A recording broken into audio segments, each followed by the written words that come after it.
بسم اللہ الرحمن الرحیم۔ جڑواں بچے کس گھر میں پیدا ہوتے ہیں؟ حضرت علی رضی اللہ تعالیٰ عنہ نے فرمایا، ناظرین، اکثر کچھ لوگ سوال کرتے ہیں کہ دنیا میں جڑواں بچے کیوں پیدا ہوتے ہیں، یعنی کہ کیسی عورت کے گھر پر جڑواں بچے پیدا ہوتے ہیں، اس کی کیا وجہ ہوتی ہے۔ کچھ لوگ بولتے ہیں کہ اگر عورت طاقتور ہو تو مضبوط ہو تو ایسی عورت کے گھر جڑواں بچے پیدا ہوتے ہیں۔ وہیں پر کچھ لوگ بولتے ہیں اگر مرد مضبوط ہو، طاقتور ہو تو ایسے مرد کے گھر جڑواں بچے پیدا ہوتے ہیں۔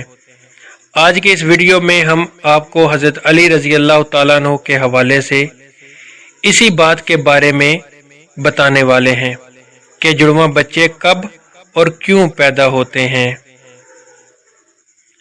ناظرین، اولاد اللہ تعالیٰ کی ایک عجیب نعمت ہے۔ اگر کسی کے گھر میں جڑواں بچوں کی پیدائش ہو جائے تو انسان کو اور بھی زیادہ خوشی ملتی ہے۔ زیادہ تر شادی شدہ عورت اور مرد جڑواں بچوں کی پیدائش کے خواہش مند ہوتے ہیں، مگر جڑواں بچوں کی پیدائش کو لے کر ہمارے معاشرے میں نہ جانے کتنی باتیں بنی ہوئی ہیں۔ کوئی کہتا ہے کہ عورت اگر مضبوط ہو تو جڑواں بچے پیدا کرتی ہے، وہیں پر کوئی کہتا ہے کہ اگر بیوی کے ساتھ بار بار ہم بستری کی جائے تو جڑواں بچے پیدا ہوتے ہیں۔ آئیے آپ کو حضرت علی رضی اللہ تعالیٰ عنہ کے حوالے سے بتاتے ہیں جڑواں بچے کس کے گھر میں پیدا ہوتے ہیں۔ ناظرین، عرب میں ایک شخص بیٹیوں سے سخت نفرت کرتا تھا۔ بیٹیوں کی پیدائش کو وہ زحمت سمجھتا تھا۔ جب اس کو اس کی بیٹی پیدا ہوئی تو اللہ تعالیٰ کی اس پر رحمت پر افسوس کرتا تھا۔ ایک بار اللہ تعالیٰ نے اس کو 2 بیٹیوں سے ایک ساتھ نوازا، یعنی اس کے گھر جڑواں بیٹیاں پیدا ہوئیں۔ یہ دیکھ کر وہ شخص بہت دکھی ہوا اور افسوس کرنے لگا۔ بس حضرت علی رضی اللہ تعالیٰ عنہ کو جیسے ہی اس کے بارے میں معلوم ہوا تو آپ رضی اللہ تعالیٰ عنہ نے اس شخص کو اپنے پاس بلایا اور فرمانے لگے، اے شخص، یاد رکھنا، اللہ ہر کسی کے گھر جڑواں بچوں کی پیدائش نہیں کرتا۔ اللہ ہر کسی کو بیٹی عطا نہیں کرتا، بلکہ اللہ جس گھر سے خوش ہوتا ہے اس گھر میں جڑواں بچوں کی پیدائش فرماتا ہے۔ اللہ جس شخص کو جنت میں داخل کرنا چاہتا ہے اس کے گھر میں 2 بیٹیوں کو ایک ساتھ پیدا فرماتا ہے۔ اللہ تعالیٰ جس کی آخرت کو سنوارنا چاہتا ہے اس کے گھر میں بیٹیوں کا تحفہ عطا کرتا ہے۔ اے شخص، میں نے اللہ تعالیٰ کے رسول صلی اللہ علیہ وآلہ وسلم سے سنا ہے کہ جس انسان نے اپنی بیٹیوں کی اچھی طرح سے پرورش کی، ان کی شادیاں کی، تو اللہ تعالیٰ ایسے انسان پر جنت کو واجب کر دیتا ہے۔ یاد رکھنا، بچے والدین کے گھر میں رحمت بن کر آتے ہیں۔ تو یہ سن کر وہ شخص عرض کرنے لگا، یا علی، جب عورت حاملہ ہو جائے تو ہمیں یہ کیسے پتا چلے گا کہ عورت کے حمل سے لڑکا پیدا ہوگا یا لڑکی، یا پھر جڑواں بچے پیدا ہوں گے؟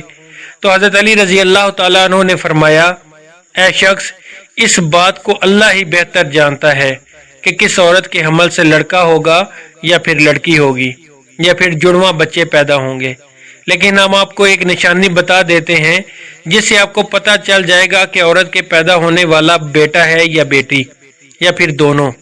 اے شخص، یاد رکھنا، جب کوئی مرد اپنی عورت کے قریب جائے اور جب وہ عورت کے ساتھ ہم بستری کرنے لگے تو وہ دیکھ لے کہ اگر مرد کی منی عورت کی منی پر غالب آئی تو سمجھ لینا کہ عورت کے حمل سے لڑکا پیدا ہوگا، اگر عورت کی منی مرد پر غالب آ جائے تو لڑکی پیدا ہوگی، اور عورت اور مرد دونوں کی منی آمنے سامنے آ جائیں تو پھر جڑواں بچے پیدا ہوں گے۔ اے شخص، اللہ تعالیٰ نے پوری کائنات کے اندر 80,000 مخلوقات کو پیدا فرمایا ہے۔ اس میں سے 20,000 مخلوقات وہ ہیں جو اس زمین پہ رہیں، یعنی کہ خشکی میں رہتے ہیں، اور 60,000 مخلوقات وہ ہیں جو دریا یعنی کہ سمندروں اور پانی میں رہتے ہیں۔ اور یاد رکھنا، اللہ تعالیٰ نے ہر مخلوقات میں جوڑا پیدا فرمایا ہے، یعنی کہ نر اور مادہ کو پیدا فرمایا ہے، اور یہ کام اللہ تعالیٰ نے اس لیے کیا تاکہ ہر مخلوقات کی نسل قیامت تک باقی رہ سکے، قیامت تک چل سکے۔ اے شخص، انہی 80,000 مخلوقات میں سے ایک مخلوق اللہ تعالیٰ نے ایسی بنائی جو اسی زمین پر رہتی ہے، جو کہ انسان ہے، اور اللہ تعالیٰ نے انسانوں کے اندر بھی نر اور مادہ کو پیدا فرمایا ہے۔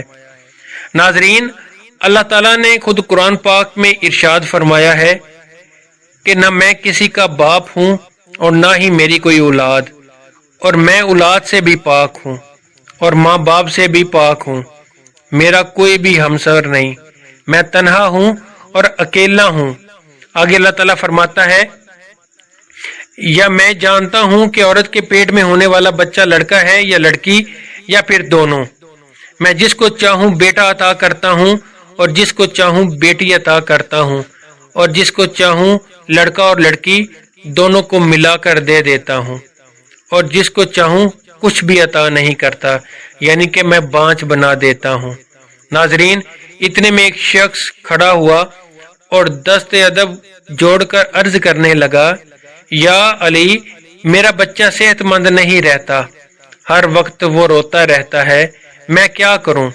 تو حضرت علی رضی اللہ تعالیٰ عنہ نے فرمایا، اے شخص، تم اپنی عورت سے کہو کہ وہ اپنے بچے کو اپنے بائیں طرف سلائے اور اس کے ماتھے پر ایک دفعہ سورۃ فاتحہ پڑھ کر ہر روز دم کرے، کیونکہ بچہ جب اپنی ماں کے پیٹ کے اندر ہوتا ہے تب وہ ماں کی دل کی دھڑکن کو سن کر سکون محسوس کرتا ہے، مگر جب وہ ماں کے جسم سے جدا ہوتا ہے تو اسے وہ سنائی نہیں دیتی، اس لیے وہ بے چین ہو کر اٹھ جاتا ہے، وہ خود کو اکیلا پن محسوس کرتا ہے اور وہ روتا رہتا ہے۔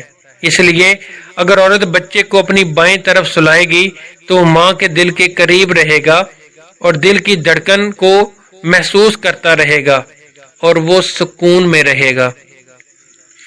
اب ناظرین، آپ کو سائنس کے حوالے سے بتاتے ہیں کہ سائنس کا جڑواں بچوں کے بارے میں کیا کہنا ہے، یعنی کہ جڑواں بچے کیوں پیدا ہوتے ہیں۔ حال ہی میں جڑواں بچوں پر کیے گئے ایک تازہ سروے میں یہ بتایا گیا ہے کہ جڑواں بچے دو قسم کے ہوتے ہیں۔ پہلے تو وہ ہوتے ہیں جو ایک جیسے دکھائی دیتے ہیں، یعنی کہ دونوں کی شکل و صورت ایک جیسی ہوتی ہے۔ وہیں پر دوسرے دن جڑواں بچے پیدا ہوتے ہیں جو ایک جیسے نہیں ہوتے، یعنی کہ دونوں کی شکل و صورت میں کافی فرق ہوتا ہے، جن کی شکل آپس میں تو کیا گھر میں کسی سے نہیں ملتی۔ جڑواں بچے پیدا ہونے کی اس سروے میں سب سے بڑی وجہ یہ بتائی گئی ہے کہ جس عورت کا باڈی ماس انڈیکس بڑھ جاتا ہے اس کے جڑواں بچے پیدا ہوتے ہیں۔ اس سروے میں پایا گیا ہے کہ جن عورتوں کا BMI یعنی کہ باڈی ماس انڈیکس 30 یا اس سے زیادہ ہو جاتا ہے تو پھر ایسی عورتوں کے جڑواں بچے پیدا ہونے کے امکانات کافی حد تک بڑھ جاتے ہیں۔ اس کے علاوہ اس سروے میں دوسری وجہ یہ بتائی گئی ہے کہ اگر آپ کے گھر میں یا آپ کی فیملی میں کسی کے جڑواں بچے پیدا ہوتے ہیں تو پھر آپ کو بھی جڑواں